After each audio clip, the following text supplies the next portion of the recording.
Most people believe that to make a living from the land, you need hundreds of acres, a fleet of heavy machinery, and a mountain of debt. The modern agricultural narrative tells us that bigger is always better, and that human hands are no longer efficient enough to feed a community or sustain a family. This is a lie that has decimated rural communities and destroyed the health of our soil. The reality is that a single acre of well managed earth can generate more profit than 50 acres of industrial monoculture, and it can do so without a single tractor. We have been taught to value the power of the engine over the biology of the root. You are currently spending 90% of your energy fighting natural cycles that you could be using to your advantage. It is time to stop being a driver of machines and start being a grower of life. The legend of the small-scale revolution began in a small corner of Quebec, Canada, at a farm called Les Jardins de la Grelinette. Jean-Martin Fortier and his partner, Maud Hélène Desroches, started with almost nothing. They did not inherit a vast estate or buy $1 million harvester. Instead, they focused on a radical idea: bio-intensive farming on just 1.5 acres. Within a few years, this small plot was producing enough high-quality organic vegetables to gross over $150,000 annually, with a profit margin exceeding 40%. This was not a hobby. It was a highly efficient professional enterprise. They proved that by focusing on soil health and manual precision, a microfarm could outperform industrial giants in both quality and financial stability.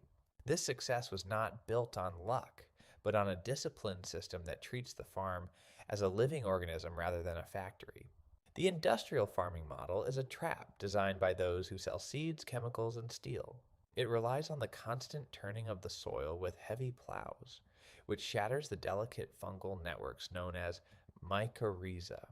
When these networks are destroyed, the soil loses its ability to hold water and nutrients. This forces the farmer to buy synthetic fertilizers to replace what the earth can no longer provide. The weight of the tractor compacts the soil, creating a hard pan that roots cannot penetrate, leading to poor drainage and weak plants. This creates a cycle of dependency. You work harder to pay for the machine that is killing your soil.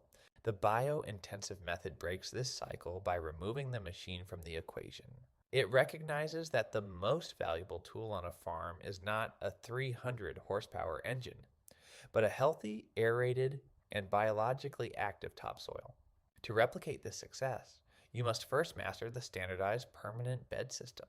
Every bed on the farm should be exactly 30 inches wide and ideally 100 feet long. This width is calculated based on the human body. It allows a person to reach the center of the bed from either side without ever stepping on the soil. By never treading on the growing area, you prevent compaction and maintain a light, airy structure that roots crave. These beds are permanent, meaning they are never plowed. Instead of flipping the soil and burying the beneficial aerobic bacteria, we use a tool called the broadfork or grelinette. This manual tool has long tines that penetrate deep into the earth, lifting and cracking the soil to allow air and water to reach the roots without disrupting the natural layering of the soil horizons. The second pillar of the system is the management of the stale seedbed. Weeds are the primary thief of a farmer's time. In the bio-intensive model, we do not fight weeds after they grow. We eliminate them before they appear. This is done through a process called occultation. We cover the permanent beds with heavy UV-stabilized black silage tarps for several weeks before planting. These tarps trap heat and moisture, triggering the weed seeds in the top layer of soil to germinate. Once they sprout, the lack of light kills them. When the tarp is removed, you are left with a clean, weed-free surface ready for seeding.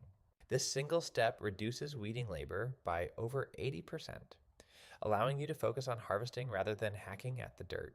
High-density planting is the third tool in the arsenal. In traditional agriculture, plants are spaced far apart to allow for mechanical cultivation. In a bio-intensive system, we plant as closely as possible. The goal is to reach leaf canopy closure as quickly as possible. When the leaves of the crops touch, they shade the ground, acting as a living mulch.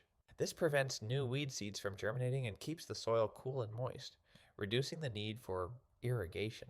We utilize specific tools like the 6-row seeder and the paper pot transplanter to achieve this density with mathematical precision. This allows for up to 5 or 6 harvests from the same square foot of soil in a single growing season. The fourth component is the intelligent use of guilds and crop rotations. We never plant the same family of vegetables in the same spot twice in a row. A typical rotation might move from heavy feeders like tomatoes or cabbage to soil builders like beans or peas, followed by light feeders like carrots or onions. This prevents the buildup of pests and diseases that thrive when the same crop is grown repeatedly.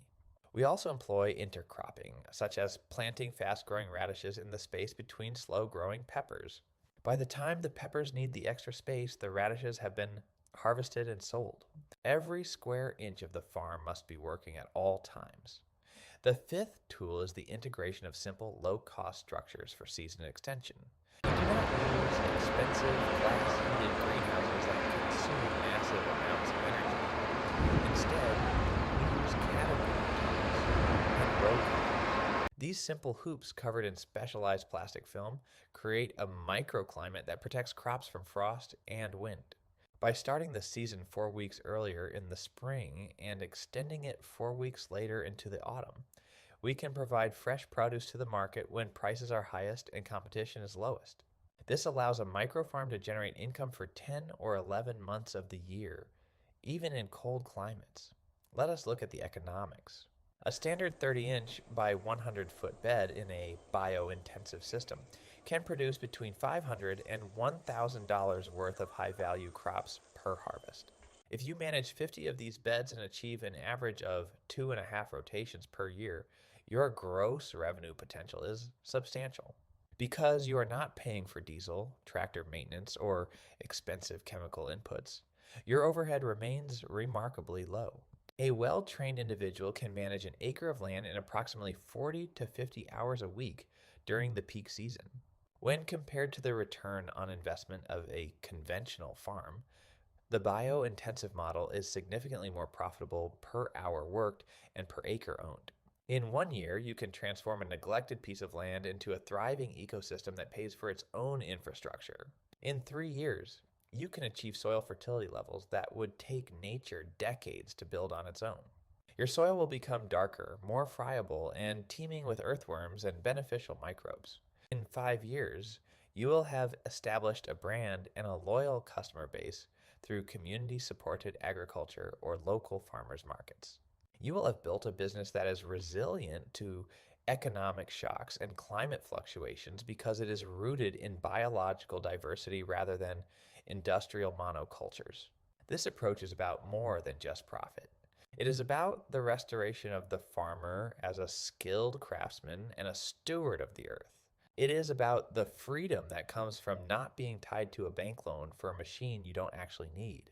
It is about the legacy of leaving a piece of land in better condition than you found it. When you work with the biology of the soil rather than against it, you are participating in a cycle that has sustained life for millions of years. This is the path to true food sovereignty and community independence. The tools are simple. The knowledge is available. The land is waiting. Stop looking for answers in the showroom of a machinery dealer and start looking for them in the biology of the soil under your feet. The revolution does not require a tractor. It requires a broad fork and the willingness to observe the natural world. Take the first step. Lay out your first permanent bed, cover it. Feed the soil so that the soil can feed you. The transition from a consumer of industrial products to a producer of biological wealth begins the moment you decide that small is not just beautiful, but powerful and profitable. Start now. Build your beds, plant your seeds, reclaim your independence.